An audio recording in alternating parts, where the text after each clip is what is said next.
What's up, good people? How you doing? Welcome back to Stock Up with Larry Jones. Hey, go ahead and hit that like, subscribe, notification bell. I just thought I'd go live right now.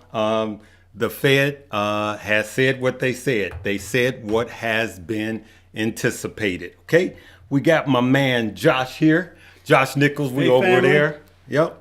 Just go ahead and greet the people while I get stuff set Hey up man, here. Larry's got a lot of insight for you guys today. I'm going to take a quick glance with you guys at a point to see how the markets are reacting and see what we're looking for and what the charts are telling us here in a moment. All righty. All right. So, hey, just like we said, the Fed did what we thought they were going to do. Remember, the market does not like uncertainty, but the market likes to know what's going on. So as we could see here, Dow rises 150 points as Fed hikes rates by widely anticipated half point.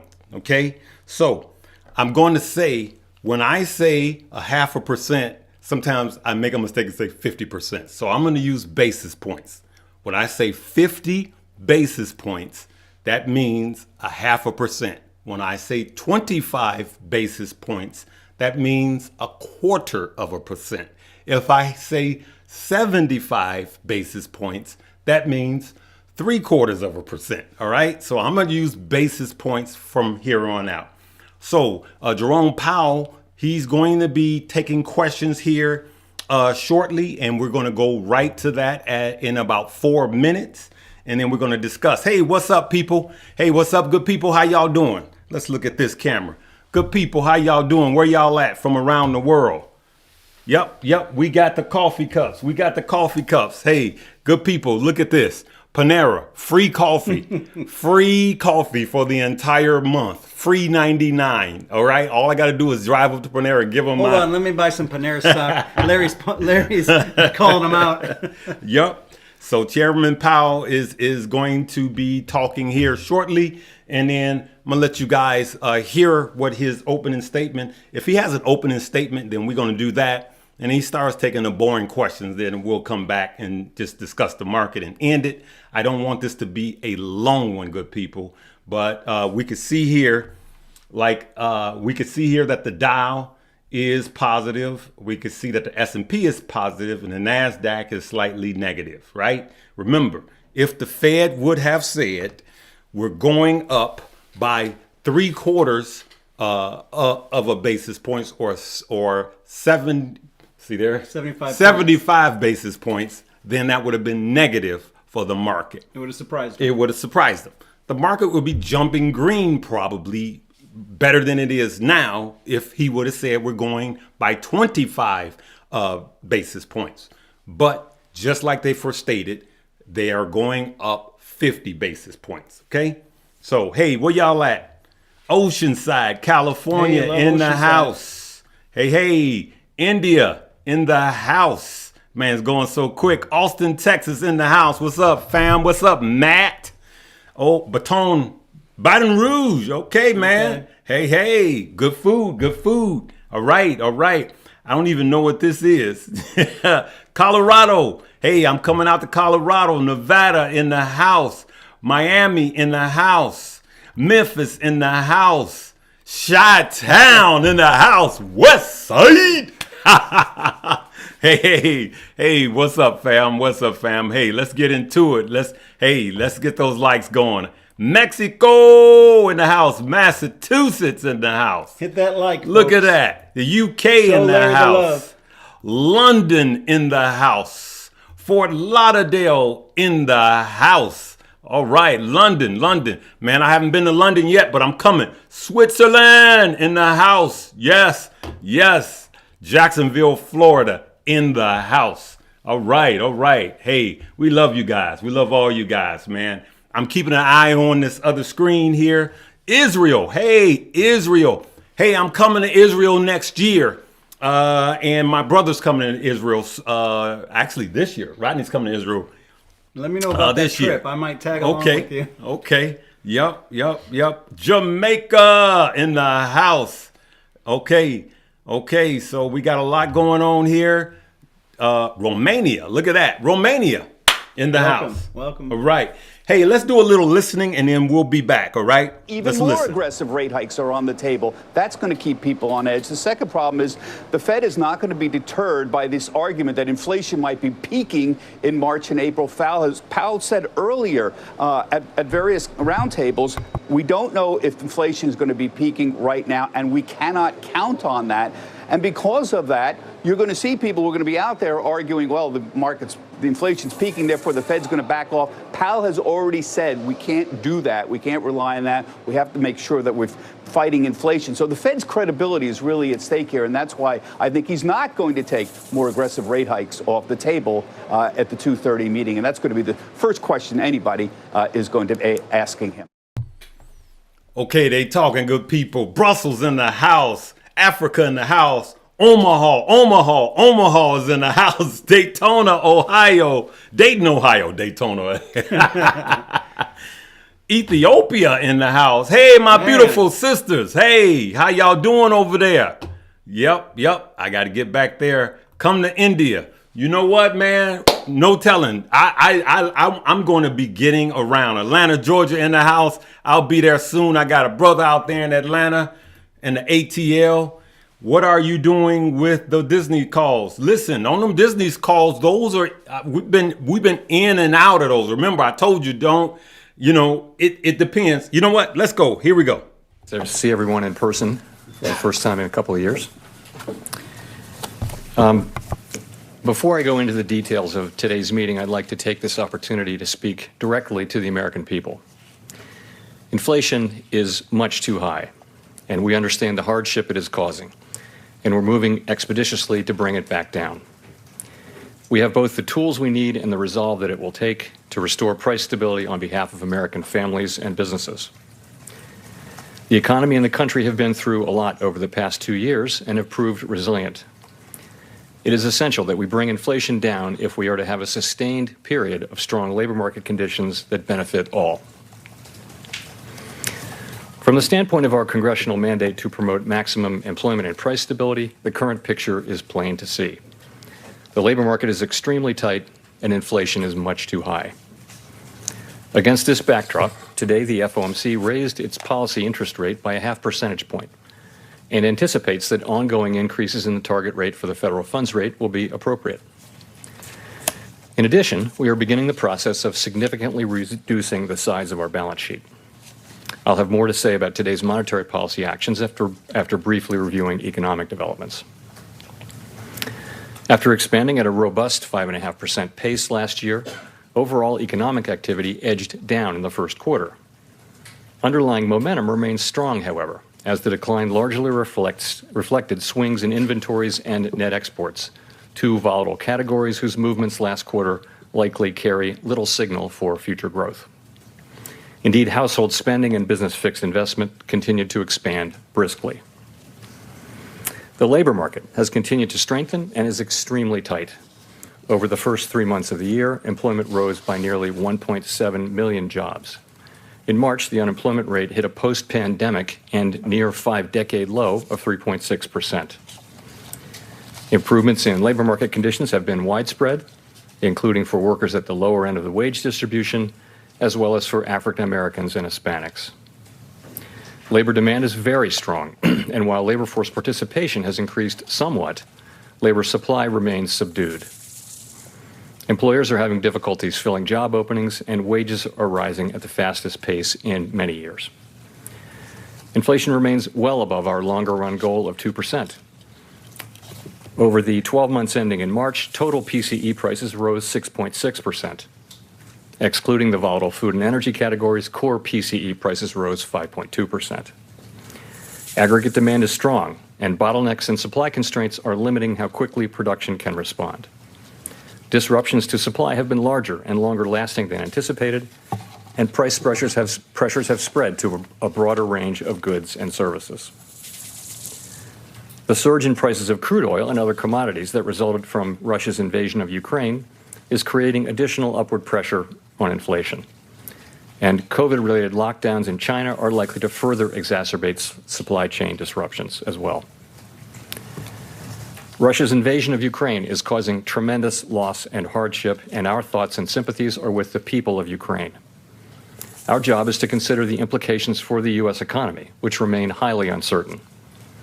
In addition to the effects on inflation, the invasion and related events are likely to restrain economic activity abroad and further disrupt supply chains, creating spillovers to the U.S. economy through trade and other channels.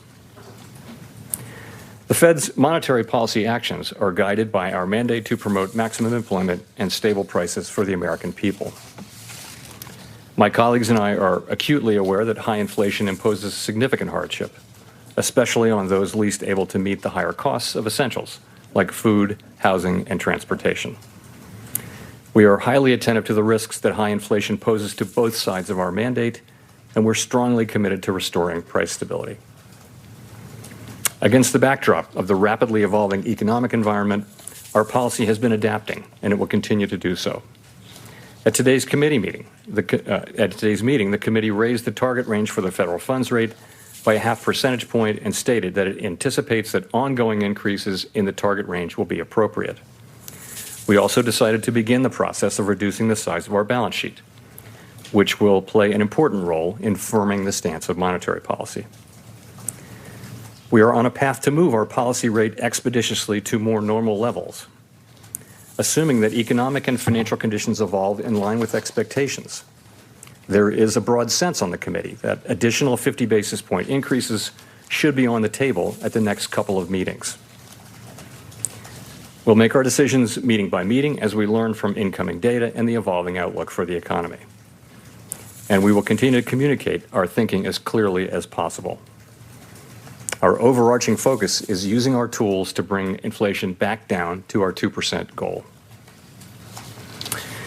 With regard to our balance sheet, we also issued our specific plans for reducing our securities holdings. Consistent with the principles we issued in January, we intend to significantly reduce the size of our balance sheet over time in a predictable manner by allowing the principal payments from our securities holdings to roll off the balance sheet, up to monthly cap amounts. For Treasury securities, the cap will be $30 billion per month for 3 months and will then increase to $60 billion per month. The decline in holdings of Treasury securities under this monthly cap will include Treasury coupon securities, and to the extent that coupon securities are less than the monthly cap, Treasury bills. For agency mortgage-backed securities, the cap will be $17.5 billion per month for 3 months and will then increase to $35 billion per month. At the current level of mortgage rates, the actual pace of agency MBS runoff would likely be less than this monthly cap amount. Our balance sheet decisions are guided by our maximum employment and price stability goals, and in that regard, we'll be prepared to adjust any of the details of our approach in light of economic and financial developments. Making appropriate monetary policy in this uncertain environment requires a recognition that the economy often evolves in unexpected ways. Inflation has obviously surprised to the upside over the past year, and further surprises could be in store. We therefore will need to be nimble in responding to incoming data and the evolving outlook. And we will strive to avoid adding uncertainty to what is already an extraordinarily challenging and uncertain time. We are highly attentive to inflation risks. The committee is determined to take the measures necessary to restore price stability. The American economy is very strong and well-positioned to handle tighter monetary policy. To conclude, we understand that our actions affect communities, families, and businesses across the country. Everything we do is in service to our public mission. We at the Fed will do everything we can to achieve our maximum employment and price stability goals. Thank you, and I look forward to your questions. Go to Nick Timmerman.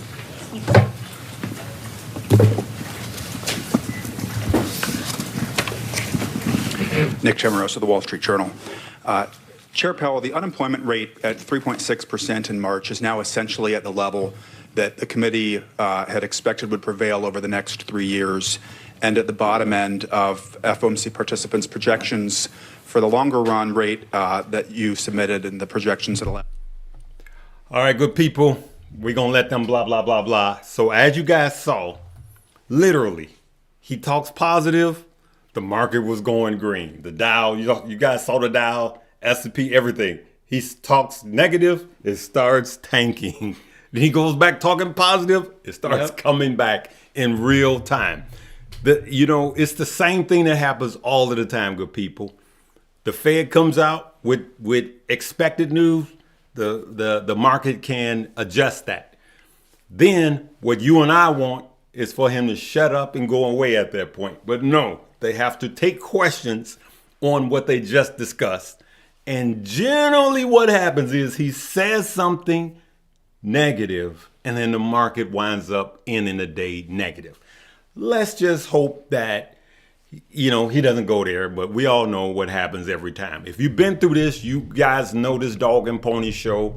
It's when the Fed talk, the market don't like it. What did you have to say? Well, I wanted to just point out what we've got going on in the SPX, just to kind of talk about it. Let's jump into the charts. So, I just want to remind everybody, okay, so here's what we got, right? We have bullish signals and bearish signals. I'm just going to point them out to you. Down on the RSI, even though we've reached a lower local low, we actually have a higher reading on the RSI. This is called bullish divergence, right? So that's a positive indicator. So if you were looking at that, you would say, okay, things are going well. A bearish indicator is that we are making lower highs and lower lows. So we can't look at this. This doesn't really matter. This high does not matter. We have to look at this high, okay? We came back down. We failed to break above this high. So all of this movement is irrelevant.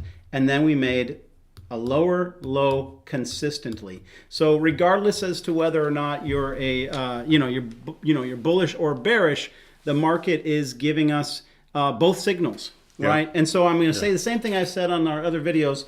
I'm just going to point out we're still range bound. We're at the bottom of the range. I'm going to give you another bullish indicator.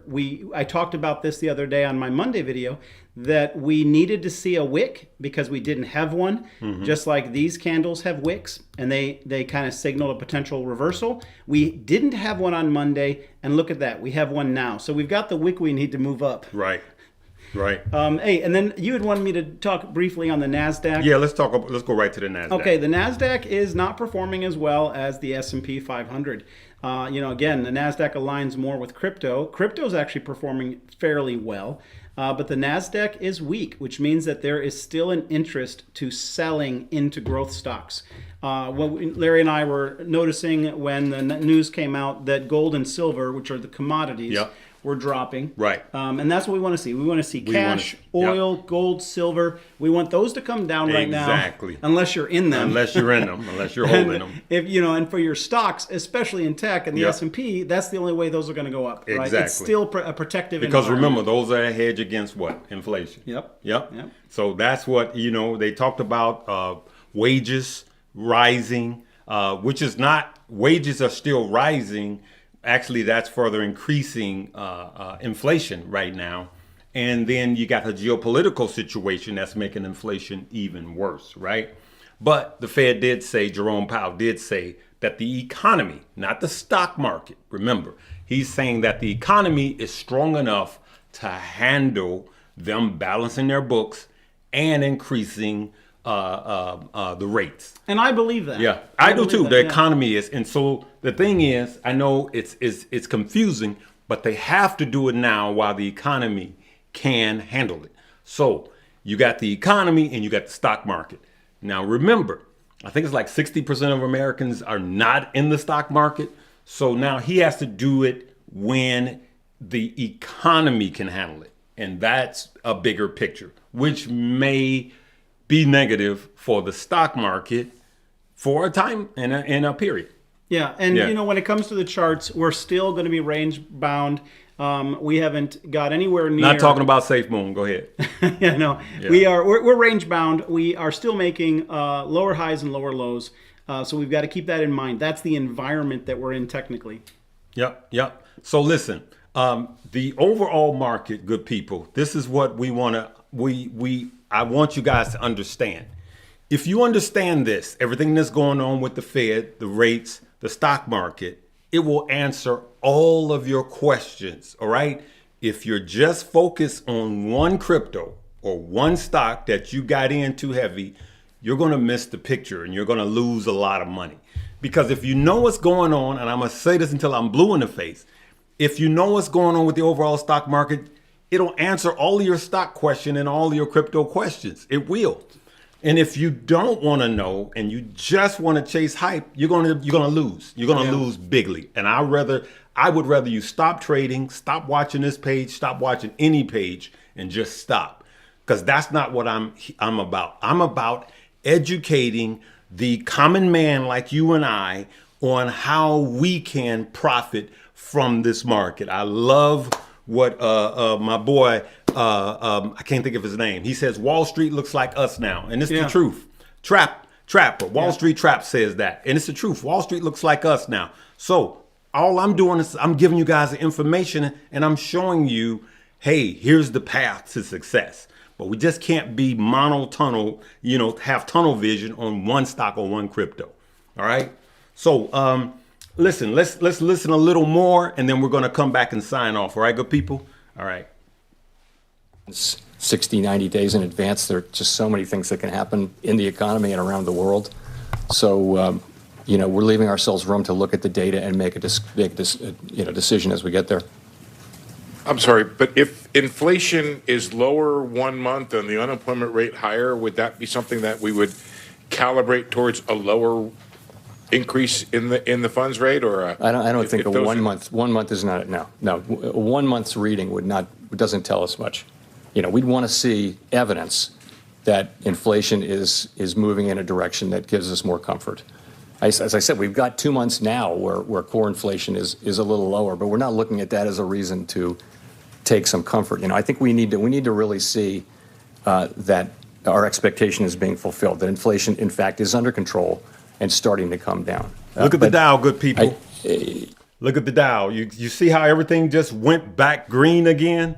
You guys see how everything is coming back as he's talking? And I know you said, hey, what's the picture here? This comment right here. So, what does this mean?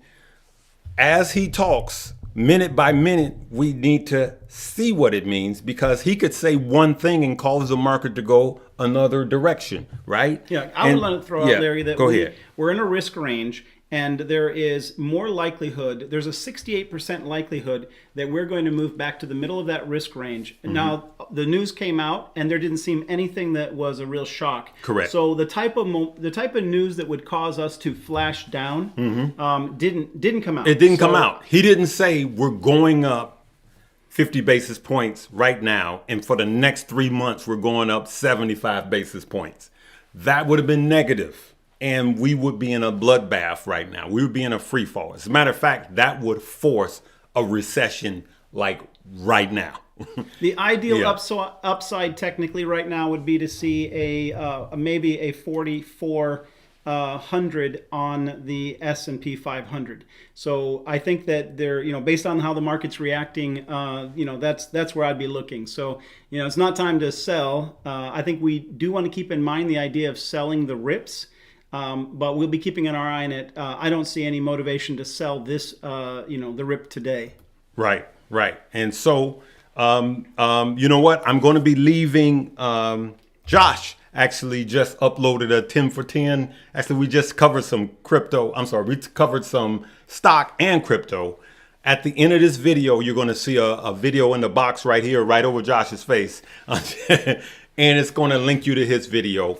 We're doing everything we can to help everybody, but right now is the time to focus on the overall market and not one specific stock or crypto, because of what the Fed is going to say, and based on what he said and did today, it affects all crypto and it affects all stock, because it's the entire market. And we have to learn these things, and we're giving it to you guys for free, good people. Come on, just take this information. I want you guys to win. We're working round the clock. We just want you guys to win, all right? And let's take this information and continue to help one another. Look at the Dow now. So he's talking, but look at the Dow now. Look at the S&P, all right? And let's see. You guys see where the S&P is. It's running green. So look at the Dow. It's up almost 500 points. It was just negative. Now it's up 500 points. And you guys see what I mean about the seesaw of the market while the Fed is talking. All right.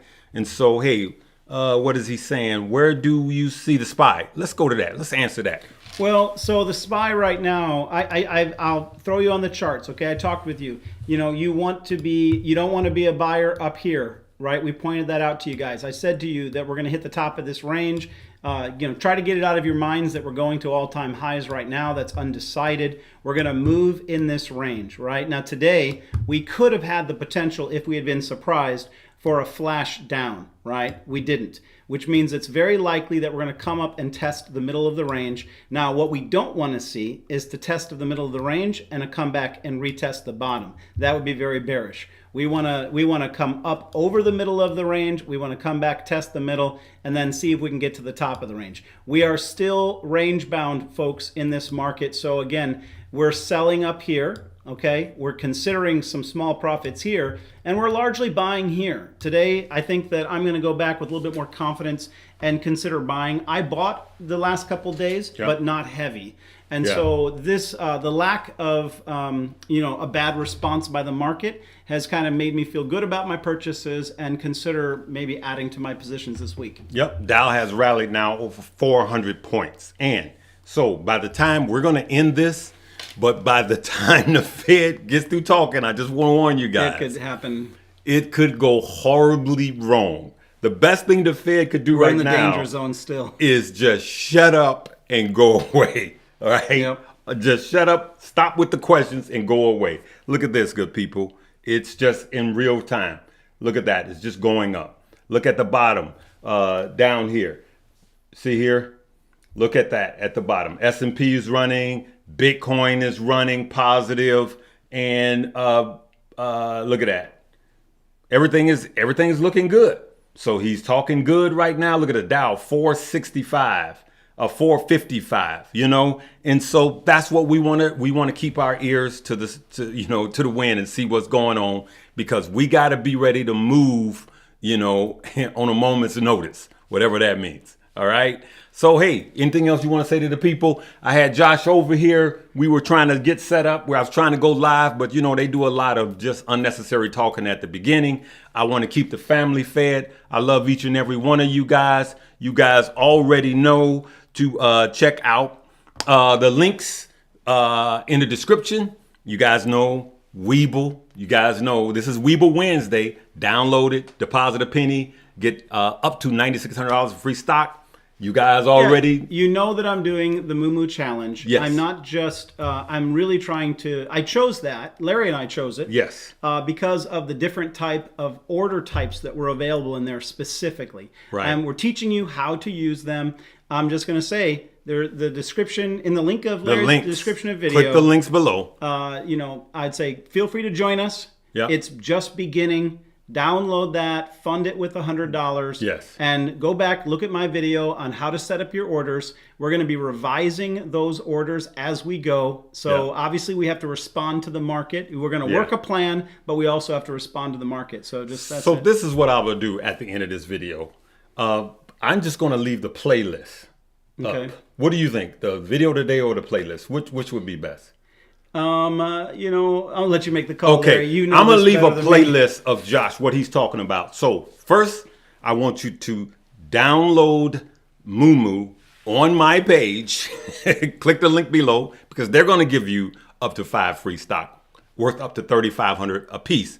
But he's got a challenge, and you're only starting with $100, and it's gonna teach you a lot about fundamentals, technicals, and discipline. Now I've got the least sexiest catchphrase in YouTube, which is process over profits. Who wants to hear that? Right, right. But process over profits, and then you scale. Okay? You know what? I got this green thing selected on your thing again. What's going on with that? There it is.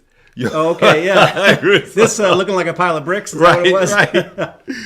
Hey, you know what? Thank you, Stephen G. Like, before you go, before we sign off, hey, where y'all at? Hey, I love you, Miss Lindsay. Love you guys. Crypto is having a run now. Yes. And that's because the market is. It is directly tied to the NASDAQ. And we've talked about this. That crypto moves sometimes faster than the market. Yes. So if the market goes up, crypto seems to go even a little bit higher. Yes, absolutely. And that can have an adverse effect if the market goes down. Crypto Absolutely. can go lower. So Yep. just be mindful of that. Yep. Hey, I like Josh too. He all right. He's Thank you, fam. Hey, we are going to partner. You guys know I'm partnered with Stock Mo and Keenan Grace. And I put we're emailing with Stock Curry. Listen, I'm all about anybody or anything that I think will help the family and help where I'm heading. I'm going straight to them. I don't care if they have 300,000 subscribers or 3 subscribers.